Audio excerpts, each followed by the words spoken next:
Hi అండి అందరికీ. Welcome to the Mahesh show. 8 వసంతాలు. అనంతిక మెయిన్ లీడ్‌లో జూలై 20న థియేటర్‌లో రిలీజ్ అయిన ఈ మూవీ జూలై 11న నెట్‌ఫ్లిక్స్‌లోకి స్ట్రీమింగ్‌కి వచ్చింది. థియేటర్‌లో మూవీని మిస్ అయ్యా. అందుకే ఓటీటీలో చూసి రివ్యూ ఇస్తున్నా. Sorry for everyone. And this movie written and directed by Phanindra Narsetti. సినిమా చూసాక నా ఒపీనియన్ చెప్పాలంటే జస్ట్ ఓకే అనిపించింది. నాకు పర్సనల్‌గా స్లో ఫేజ్‌లో వెళ్ళే మూవీస్ అంటే నచ్చుతాయి. స్టోరీలో డెప్త్ ఉంటే. అందుకే ఈ మూవీని నేనైతే కంప్లీట్ చేయగలిగాను. అందరికీ అలా అనిపించకపోవచ్చు. మూవీ మొత్తం స్లో పేజ్‌లోనే ఉంటుంది. స్టోరీ లైన్ వచ్చేసి ఒక అమ్మాయి జీవితంలో 8 వసంతాలు ఎలా గడిచాయి, తనను ఎవరెవరిని కలిసింది, తన లైఫ్ లో ఏం జరిగింది, లవ్ లో ఉన్నప్పుడు ఎలా జరిగింది, ఇంకా తన లైఫ్ లో ఎలాంటి మనుషులను చూసింది అనేది చూపించారు. డైరెక్టర్ అయితే చాలా మంచి కోర్ పాయింట్ తీసుకున్నారు, బట్ దాన్ని ప్రాపర్ గా ఎగ్జిక్యూట్ చేయలేదని అనిపించింది. సినిమా చూస్తున్నప్పుడు కొన్ని పోర్షన్స్ అయితే చాలా బాగా అనిపిస్తాయి, but కొన్ని పోర్షన్స్ లో చాలా చిరాగ్గా ఉంటుంది. మూవీ స్క్రీన్ ప్లే కొంచెం బాగా రాసుకుని ఉండాల్సింది. ఇక ఈ సినిమాలో మెయిన్ లీడ్ లో చేసిన అనంతిక గారి పెర్ఫార్మెన్స్ అయితే చాలా బాగుంది. ఎక్స్ట్రాడినరీ పెర్ఫార్మెన్స్ ఇచ్చారు. Definitely she have a bright future in industry. ఇకపోతే ఈ మూవీలో సిరివెన్నెల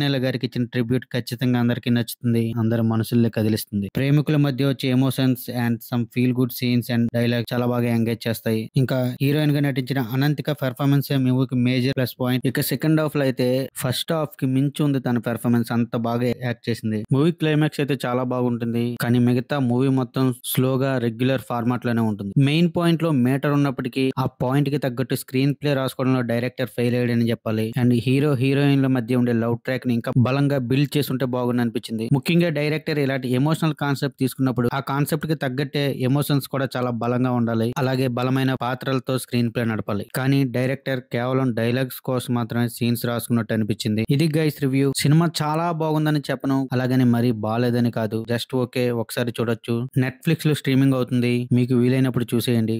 గైస్ నా తరపున ఒక రిక్వెస్ట్, మీరు గనక ఇంకా మన ఛానల్ ని సబ్స్క్రైబ్ చేసుకోకుండా చూస్తూ ఉంటే ఇప్పుడే ఛానల్ సబ్స్క్రైబ్ చేసుకుని బెల్ ఐకాన్ ఆన్ లో పెట్టుకోండి. మేము పెట్టిన వీడియోస్ ఎప్పటికప్పుడు మీకు నోటిఫికేషన్ రూపంలో వస్తూ ఉంటాయి. సబ్స్క్రైబ్ చేసుకుంటారని అనుకుంటున్నాను. Thank you guys. Thanks for watching. జై హింద్.